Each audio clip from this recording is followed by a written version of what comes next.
everyone! Welcome back again to my YouTube channel and panibagong vlog po tayo at ito po ay bagong loan application na naman guys. Meron tong offer na 10,000, 15,000, 20,000 up to 35,000 pesos. Talagang mapapawa ko kapag nakita mo yung loan application na to kasi sa una pa lang, wow, nagpapakitang gilas. Malaki ang offer na loan amount. Papa-install ka talaga kapag nakita mo yung kanilang ads. At ito pa guys easy to apply lang. Syempre, hindi mo na kailangan dito magpasa ng payslip or ng other documents katulad ng ibang loan application dyan kung ano-anong pinapasa. Ito guys is one valid ID lang. Pasok ka na, makakautang ka kaagad kahit ikaw po ay self-employed, kahit ikaw ay retiree student, kahit walang trabaho, pwedeng-pwede. Pero make sure na napanood mo tong vlog natin hanggang dulo para malaman mo kung okay talaga yung application. Kasi dito guys, i-share ko sa'yo kung magkano yung pwedeng mautang sa first timer, magkano yung interest na ibabawas, magkano yung service fee, at syempre kung hanggang kailan mo siya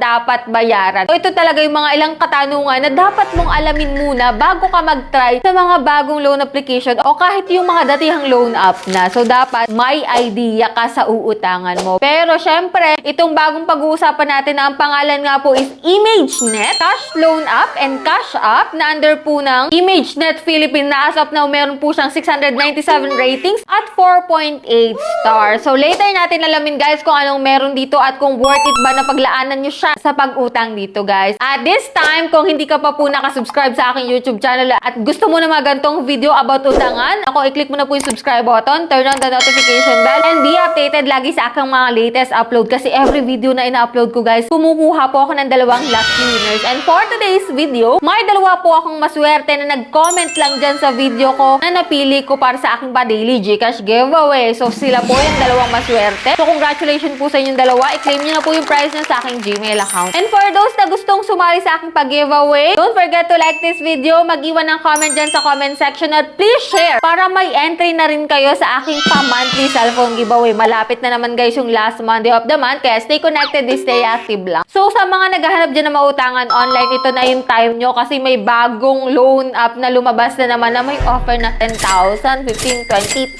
35,000. So let's see kung magkano mautang natin dito bilang first timer. Kaya if you're interested, keep watching.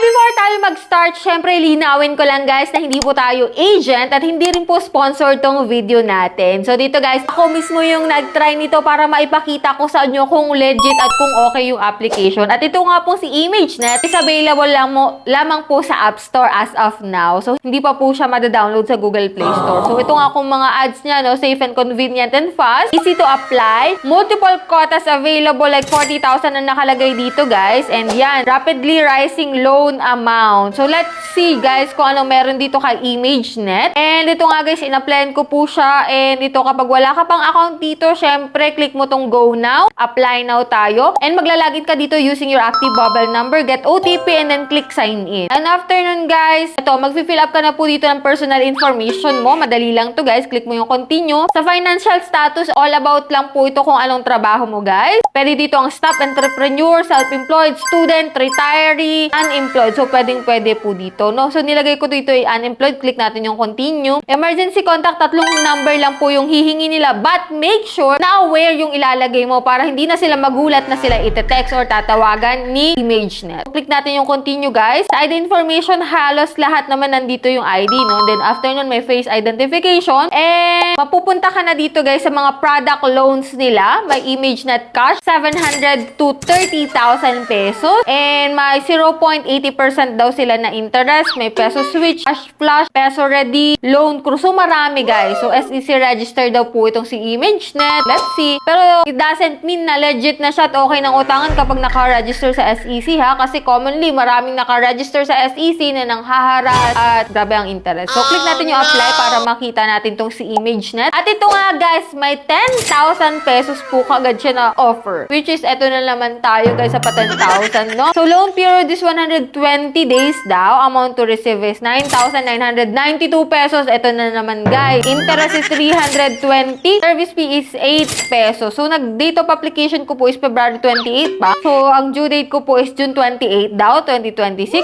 Kung makikita mo dito sa repayment plan, ang first payment ko daw po is sa April 9, 2026. Biruin mo, March pa lang ngayon guys. So, April ko pa siya babayaran. 3,060 pesos. So, mahahati sa tatlong bayaran yung 10,000 pesos, which is 120 days nga daw po ito. So, minsan talaga, nagdadalawang isip ako mag-apply sa mga gantong loan na mayroong gantong loan details kasi minsan talaga auto-reject, minsan naman hindi naman talaga 10,000 yung marireceive mo. So, minsan talaga mapapaisip ka kung legit ba yung mga gantong loan application. Pero ngayon nga, in-applyan ko po siya para makita natin guys, no? So, yan po, nag-click po ako na apply nito at then naglagay po ako ng bank account. Meron ditong e-wallet and bank transfer. Sa e-wallet, pwede po sa GCash, PayMaya, and GrabPay. And then, click ko po dito yung apply now and then success. Your application is under review. Once approved, the money will be credited to your bank account. So, ito guys is auto-disburse. Kaya wala ka na magagawa kung magkano man ang dumating sa account mo. Kaya ingat rin kayo sa mga gantong loan application. So, after that guys, check ko kung anong result ng aking application at nakita ko naman na rejected yung aking application, which is good, no? Kasi, commonly yung mga gantong loan application is not really 120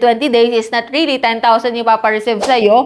One time nga, based on my experience, hindi talaga siya 120 days, kundi 7 days to pay lang. Doon sa 10,000 pesos, 7,000 lang yung na-receive ko at hindi pa yun buo guys, halos kalahati. Kaya ingat rin po kayo sa mga bago naglalabasan dyan na loan app kasi minsan talaga nakakapang-engganyo yung pa 10,000 nila pero hindi naman talaga. Kaya for those na na-approve dyan kay ImageNet at nakapag-try, kindly share your experiences sa comment section para at least magkaroon pa ng karagdagang idea yung mga gusto pa rin mag-try dito kay ImageNet. So that's it, yan lang po yung ating vlog for today and hoping ako na nagkaroon kayo ng idea about sa application na to guys. Kaya kung kayo may katanungan, comment nyo lang po dyan sa comment section. And for those na hindi pa nakasubscribe, just click the subscribe button, turn on the notification bell and be updated sa aking mga latest uploads. So bye-bye na muna for now guys. See you on my next video.